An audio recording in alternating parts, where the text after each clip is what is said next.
KKR south আফ্রিকাকে 9 wicket হারিয়ে KKR তোমার ফাইনালে চলে গেল। আমি কেকেআর কেন বলছি, নিউজিল্যান্ড টি20 ওয়ার্ল্ড কাপের ফাইনালে ভাই আমাদের কেকেআরের ব্যাটসম্যানগুলো কি করলো। ফিন অ্যালেন ভাই কি প্লেয়ার, জিরোতেই চান্স পেয়েছিল, জিরোতেই। ডিককের কলটা ভাই একটু ওর ওইটা ক্যাচ ছিল না, ও ভুল করলো ওখানে, কিন্তু ভাই আর কোনো চান্স দেয়নি। টি20 ওয়ার্ল্ড কাপের ইতিহাসে যেটা কোনোদিন হয়নি সেটা তোমার ফিন অ্যালেন করিয়ে দেখিয়ে দিল। সবচেয়ে দ্রুততম সেঞ্চুরি, 33 বলেই সেঞ্চুরি মারলো। শেষ ওভারে মার্কো জ্যানসেনকে তো ভাই 4 4 4 6 6 4, ওরে ভাই কি ব্যাটিং! 8টা 6 10টা 4, 303-এর স্ট্রাইকের সাথে ব্যাটিং করেছে। এটা একটা খতরনাক ডেঞ্জারাস বিধ্বংসী, মানে কি বলবো আমি ইনিংসটাকে। আমাকে ওই সুরেশ রায়নার ইনিংসটা মনে পড়ে যাচ্ছিল ভাই, যে সুরেশ রায়না করেছিল না শেষ করে ওই 26 বলে না কত বলে করেছিল তোমার 86 কি 87, আমার ওই ইনিংসটা মনে পড়ে যাচ্ছিল। আর এইটা কোনো আইপিএল ম্যাচ না ভাই, এইটা হচ্ছে তোমার টি20 ওয়ার্ল্ড কাপের, ওটাও সেমিফাইনালের ম্যাচ ছিল। সেমিফাইনালে এরকম একটা ইনিংস ভাবা যায় না ভাই, কল্পনাও করা যায় না যেভাবে তোমার খেললো। আর কেবল ফিন অ্যালেন না, টিম সাইফার্টও দারুণ ব্যাটিং করেছে। 33 বলে 58 রান, 2টো 6 7টা 4, ওরও আই থিঙ্ক স্ট্রাইক তোমার 160-এর স্ট্রাইক ছিল। প্রথম 6 ওভারেই 82 রান কি 84 রান করে দিয়েছিল নিউজিল্যান্ড। ওখানে আমরা বুঝে গেছিলাম যে ভাই নিউজিল্যান্ড আর হারছে না। যেভাবে নিউজিল্যান্ড পাওয়ার প্লেটাকে ইউজ করলো, শুরুটা করলো, আমরা ক্লিয়ার হয়ে গেলাম যে নিউজিল্যান্ড আর হারছে না। কিন্তু নিউজিল্যান্ড কি কোনো ভুল করেনি? ভুল করেছিল, প্রথমেই ভুল করেছিল। যখন তোমার কুইন্টন ডিকক এবং আরেকজন কি ছিল ভাই, দুটো প্রপার উইকেট পড়লো, হ্যাট্রিক চান্স ছিল ম্যাকেঞ্জির, তখন মিচেল স্যাটনার স্লিপ লাগায়নি, আর স্লিপে বলটা গেল, ওখানে তোমার বেবিস চান্স পেলো।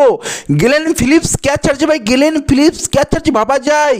রচিন রবীন্দ্রা ক্যাচ ছাড়ছে, অ্যাডেন মার্কামের মতো ব্যাটসম্যানের ক্যাচ ছেড়ে দিচ্ছে তোমার রচিন রবীন্দ্রা। যদি এখন সাউথ আফ্রিকা নিউজিল্যান্ড হেরে যেত তাহলে এই কোয়েশ্চেনগুলোই আসতো। তাই আমি প্রথমে বলে দিলাম যে নিউজিল্যান্ডও অনেক বড় বড় ভুল করেছিল এই ম্যাচে।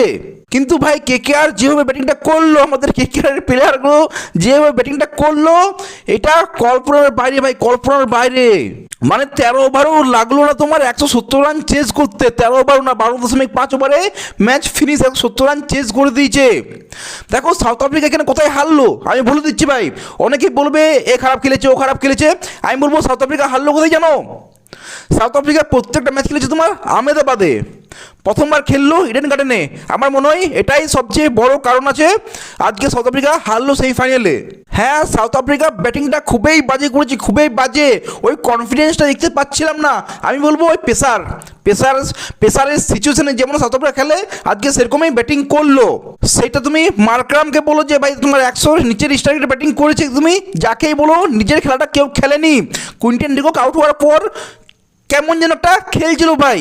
চলো কুইন্টন ডিকক আউট হলো, তারপরে তোমার রিকেলটন আউট হয়ে গেল, দেন তোমার বেভিস মার্করাম এরা খেলছিল, কিন্তু ভাই বলে বলে রান নিয়ে যাচ্ছিল। এটা সাউথ আফ্রিকা টিমের জন্য মোটেও ভালো ছিল না, নিজের খেলাটা ওদেরকে খেলা উচিত ছিল। এটা আমার মনে হয় সেমিফাইনালের ম্যাচ বলে প্রেসারটা নিয়ে নিয়েছিল, নিজের খেলাটা খেলছিল না। তারপর যখন তোমার মিলার নামার পর তোমার বেভিস 6-4 মারতে স্টার্ট করে ভাই। যে তোমার বেভিস উইকেট সরে মারছিল ওটা মিলার নামার পর, আমার মনে হয় ওখানে মিলার এত বড় একটা এক্সপিরিয়েন্স প্লেয়ার, ও এসে বললো যে ভাই তুমি নিজের খেলাটা খেলো, সেমিফাইনাল মনে করো না, নিজের খেলাটা খেলো। যার ফলে তোমার বেভিস খেলতে শুরু করেছিল, কিন্তু ভাই আউট হয়ে গেল, আবার মিলারও আউট হয়ে গেল। আমি বলবো না মিলার খারাপ খেলেছে ভাই, বলটা মারারই বল ছিল, আমি বলবো না এখানে কোনো ভুল করেছিল তোমার ডেভিড মিলার। সত্যি কথা বলতে অনেকেই প্রশ্ন তুলবে, কিন্তু আমার মনে হয় না সাউথ আফ্রিকার ব্যাটিংয়ে কোনো প্রবলেম ছিল, ওর ব্যাস কেবল ওই তোমার প্রেসারটা হ্যান্ডেল করতে পারছিল না, আমি এটাই বলবো। প্লাস তোমারও ইডেন গার্ডেনে খেলছিল, প্রত্যেকবার ওই আহমেদাবাদ খেলছিল, গুজরাটে খেলছিল, ওখানে প্রত্যেকটা ম্যাচ খেলেছে, প্রথমবার ইডেন গার্ডেনে খেললো। আমার মনে হয় এটাই ওদের জন্য সবচেয়ে বড় একটা ডিসঅ্যাডভান্টেজ হলো, যেটা আমার পার্সোনালি মনে হয়। কিন্তু যাই হোক ভাই, ফিন অ্যালেন আজকে সবারই মন জিতে নিয়েছে, স্পেশালি কেকেআর ফ্যানদের জন্য তো মন জিতে নিয়েছে। দেখো নিউজিল্যান্ড তোমার ফাইনালে কি করবে কি জানি, কেউ জানে না ফাইনালে কি করবে, কার সাথে খেলবে কেউ জানে না। কিন্তু কেকেআর ফ্যানদের জন্য আমাদের জন্য খুবই একটা খুশির খবর ভাই।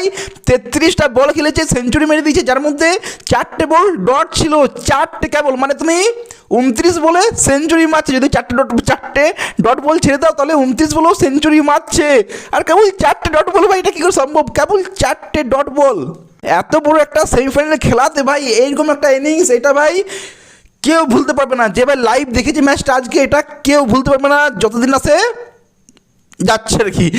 ততদিন পর্যন্ত কেউ এই ম্যাচটা ভুলতে পারবে না, এই ইনিংসটা ফিনালের এই ইনিংসটা ভাই কেউ ভুলতে পারবে না যে ইনিংসটা তোমার ফিনাল আজকে খেললো। আর টিম সাইফারও কম ছিল না ভাই, টিম সাইফারও কম ছিল না, ওকে ভুললেও হবে না। আই থিঙ্ক এর আগে তোমার রোহিত শর্মা এবং তোমার ডেভিড মিলারের সেঞ্চুরি ছিল 35 বলে কি 36 বলে ওদের সেঞ্চুরি ছিল।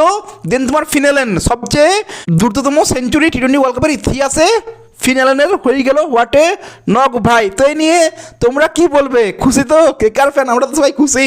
কেকারের জন্য ভাই কি হচ্ছে? কাকে খেলাবে? টিম সাইফার্টকে না ফিনালেনকে? রচিন রবীন্দ্র বলবে আমি কি ভুল করলাম ভাই, আমাকে তো চান্স দাও, আমি বলও করছি ভালো, 4বার বল করছি, ব্যাটও করতে পারছি। তো যদি টপ 3 এটাই থাকে এবং সুনীল নারায়ণ, তো 4টে তো এখানেই হয়ে গেল। নিউজিল্যান্ডের 3টে, সুনীল নারায়ণ একটা 4টে। অজিঙ্কা রাহানে বলবে আমি ভাই ক্যাপ্টেন, আমি কোথায় নামবো? 5-এ ফিনিশে আমি ম্যাচ ফিনিশ করবো নাকি? ভাই কেকারের জন্য খুবই একটা বড় চ্যালেঞ্জ হচ্ছে, কিন্তু খুবই কেকার ফ্যানদের জন্য খুবই একটা খুশির খবর ভাই যে ব্যাকআপও থাকবে, সেও মারাত্মক একটা প্লেয়ার ব্যাকআপে থাকবে। তো যাই হোক ভাই, এই নিয়ে তোমরা কী বলবে কমেন্ট জানাও। ভিডিও ভালো লাগলে লাইক শেয়ার সাবস্ক্রাইব করে দিও। দেখা হচ্ছে পরে টেক কেয়ার, সি ইউ।